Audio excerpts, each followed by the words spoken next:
maupun di media mainstream terkait dengan tidak ditahannya kedua tersangka Dr.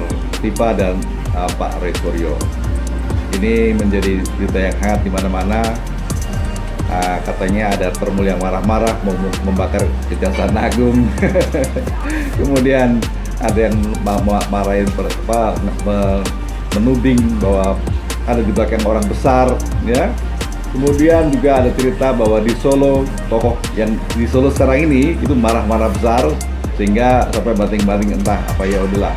Kemudian ada cerita bahwa ada berita bahwa melaporkan ijazah yang hilang. Jadi ini menjadi berita yang menarik di mana-mana. Sementara pada saat hari ini kita juga mendengar bahwa di Lampung juga sedang ada kegiatan di mana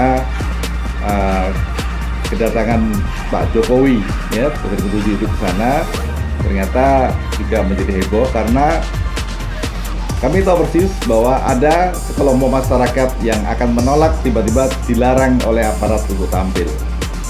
Jadi ini menjadi hal yang menarik karena hak masyarakat untuk menyampaikan pendapat pun sekarang ini sudah kembali dipersulit, tapi di Lampung. Sementara yang katanya masa banyak sekali, tapi ternyata memang itu masa itu memang sudah digerakkan oleh sesuatu, ya. Saya tidak mau suzon, tapi kita tahu lah seperti apa itu. Nah, kembali ke masalah Mas Roy Suryo dan Ibu Dr. Tipa. Jadi setelah keduanya tidak ditahan,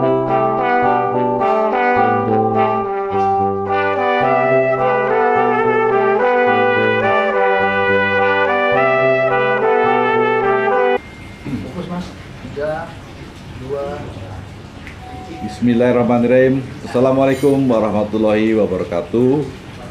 Kembali kita jumpa di channel UI Watch ini, di mana kami di sini selalu berusaha untuk mengajak semua menegakkan kebenaran, kejujuran dan keadilan sesuai dengan slogan kami UI Watch, yaitu Veritas, Probitas, Justitia.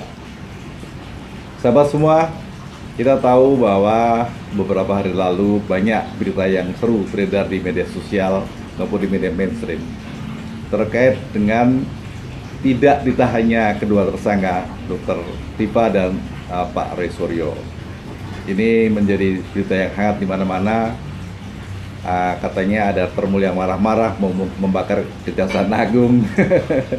Kemudian ada yang marahin menuding bahwa ada di belakang orang besar, ya.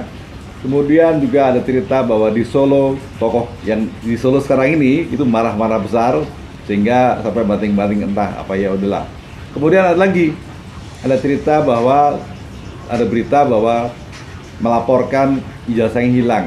Jadi ini menjadi berita yang menarik di mana-mana. Sementara pada saat hari ini kita juga mendengar bahwa di Lampung juga sedang ada kegiatan di mana kedatangan Pak Jokowi, ya, Presiden ke-7 itu ke sana, ternyata juga menjadi heboh karena kami tahu persis bahwa ada sekelompok masyarakat yang akan menolak tiba-tiba dilarang oleh aparat untuk tampil. Jadi ini menjadi hal yang menarik karena hak masyarakat untuk menyampaikan pendapat pun sekarang ini sudah kembali dipersulit, tapi di Lampung. Sementara yang katanya masa banyak sekali, tapi ternyata memang itu masa itu memang sudah digerakkan oleh sesuatu, ya. Saya tidak mau suzon, tapi kita tahu lah seperti apa itu. Nah, kembali ke masalah Mas Roy Suryo dan Ibu Dr. Tipa. Jadi setelah keduanya tidak ditahan, kemudian juga ada upaya dari Pak Roy Suryo untuk melakukan gugatan pra peradilan. Jadi ini menarik sekali karena kalau kita lihat memang kisah ditangkapnya Pak Roy Suryo itu banyak yang bilang kok seperti menangkap kriminal, ya. Koruptor ini nggak seperti itu gitu nangkapnya.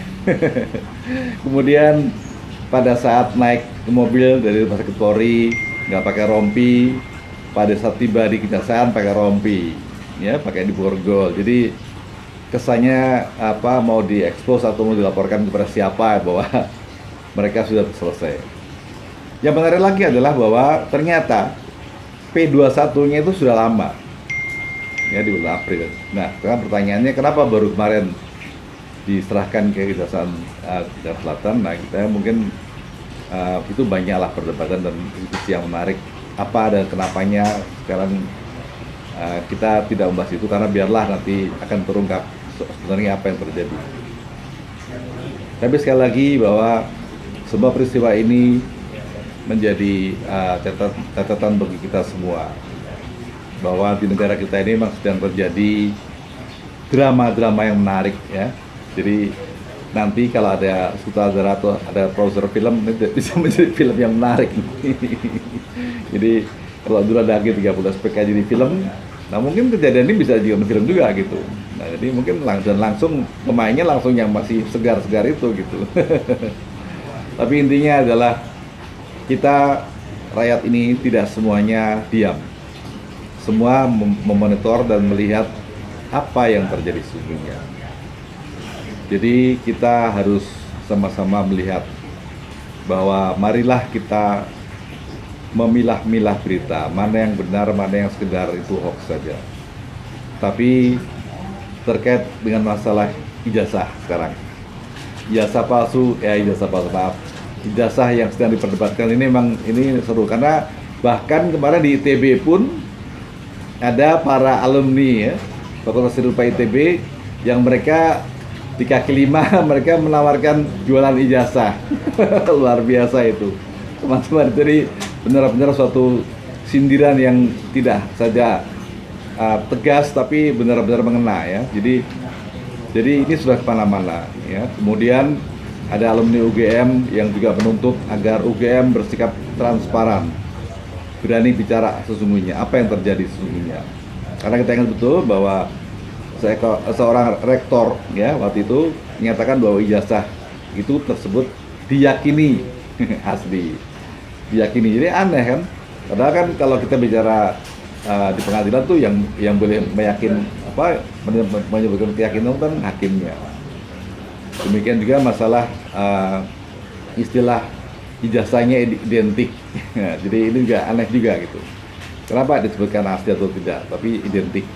Jadi intinya adalah kita tetap melihat, memonitor, dan juga menyimak sesungguhnya apa yang sedang terjadi di negara kita, dan kita tetap harus berpikir dengan baik dan kita berusaha untuk meningkatkan kualitas kebenaran dan kejujuran kita serta mengajak kepada aparat penegak hukum untuk menegakkan keadilan sesuai dengan slogan mereka.